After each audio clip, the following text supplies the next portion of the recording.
Erev Tov Rabotai, we're continuing with our Mishna Yomi Masechet Peah. We're up to Perek Mishnah Gimel. We're going to continue discussing the laws of Leket. The Mishnah now speaks about a certain case, but the Mefarshim explain it in two different ways. We're going to say both explanations, starting with the first explanation brought down on the Rav. Em Migalgilin B'Tofech Divri Rabbi Meir. Now, Migalgilin in this explanation comes from the word Irvuv, a mixture, to combine, to do something mixed.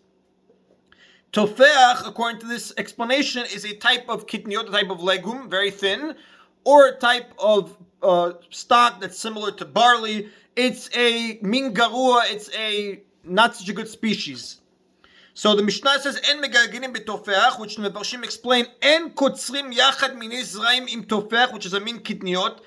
A farmer is not allowed to harvest his stocks together with this type of tofeach, which is this type of legume, this subpar produce, because this tofeach is not such a good produce. And there's a concern, maybe most of the leket will fall from this tofeach, which is not such a good species. We have sidu anim, and the anim therefore will be getting produce that isn't so good.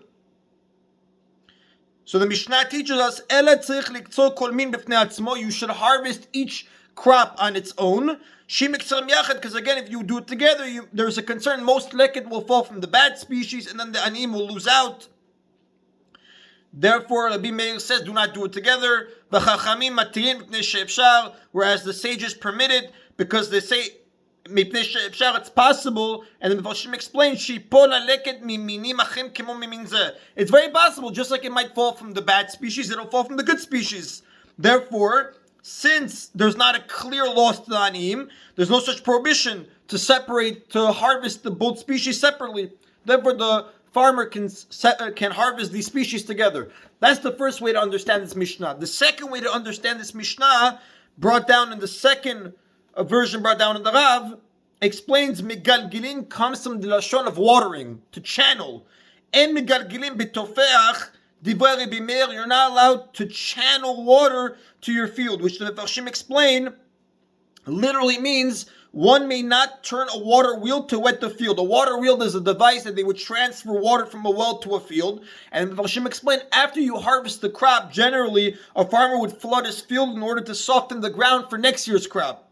Now, Rabbi Meir says you're not allowed to channel water to the field. You cannot flood the field before you give leket to the anim, because you're going to damage whatever leket is there, thereby causing a loss to the poor people. Even though your field is going to be damaged because you don't flood it right away, if you take time, it's, so to speak, going to ruin the ground. Still, you cannot flood it until the poor people collect their leket.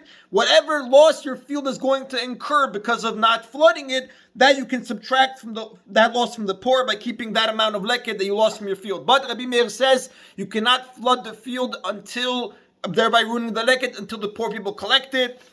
Whereas the sages permit you to flood the field even before the anim get the leket if it's going to ruin your field by not flooding. Why? Because it is possible to assess any damage that the poor suffer and compensate for them. Like we learned in the previous Mishnah, in the beginning of the Peah, that you take the average field, whatever amount of leket the average field yields, you give that to the poor people. So since the farmer can guess how much he should give to the poor people, he's allowed to flood the field and then give the poor people of the city, repay them the loss by how much you think you should give them.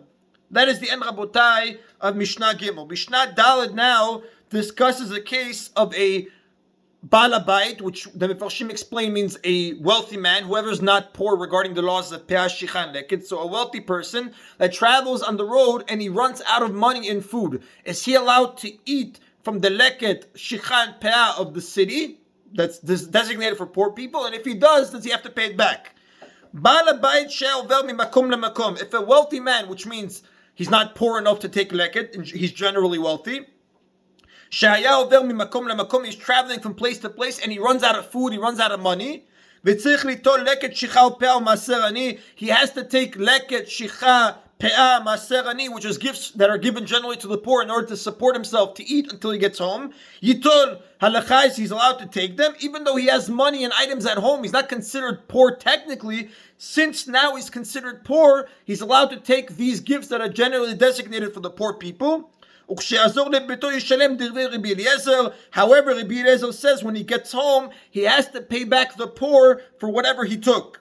And the Mefarshim explain that he has to repay the amount that he took to the poor of the town which he took it. So, for example, practically, let's say he went to Queens, well, in Eretz Yisrael. Let's say he went to Yerushalayim and he ran out of money, so he has to take leket shicha and peah that is generally left for the poor. The halacha is that, according to Rabbi Eliezer, that when he gets back home, he has to repay to Yerushalayim whatever amount of money that he took, and he gives that by distributing it to a charity fund that goes out to the poor. The Chachamim omrim, but the sages say, Ani aya be'ota sha'a. At that moment, when this wealthy man took the leket shicha peah maser, and he was poor. Why? He didn't have any food. He didn't have any money. He was completely entitled to taking it. He was considered poor. Therefore, Chachamim say that when he gets home, since at that moment he was poor, when he gets home, he doesn't have to pay. Because the Mefarshim explain that since, at that moment when he took it, he was rightfully he deserved it because he was considered poor. When he gets home and he has more access to money, he doesn't have to return the money. Just like, let's say, a poor person that collected tzedakah and then he won the lottery. He doesn't have to go back and pay everyone that gave him money when he was poor. When he took it, he was rightfully entitled to it. And the Rav says, Halacha kichachamim, the Halacha follows the opinion of the sages that this man, when he collects and he comes back home and he has his money again, he does not have to repay them. That is the end, Rabotai, of today's Mishna Yomi. Baruch Adonai L'olam, Amen v'Amen.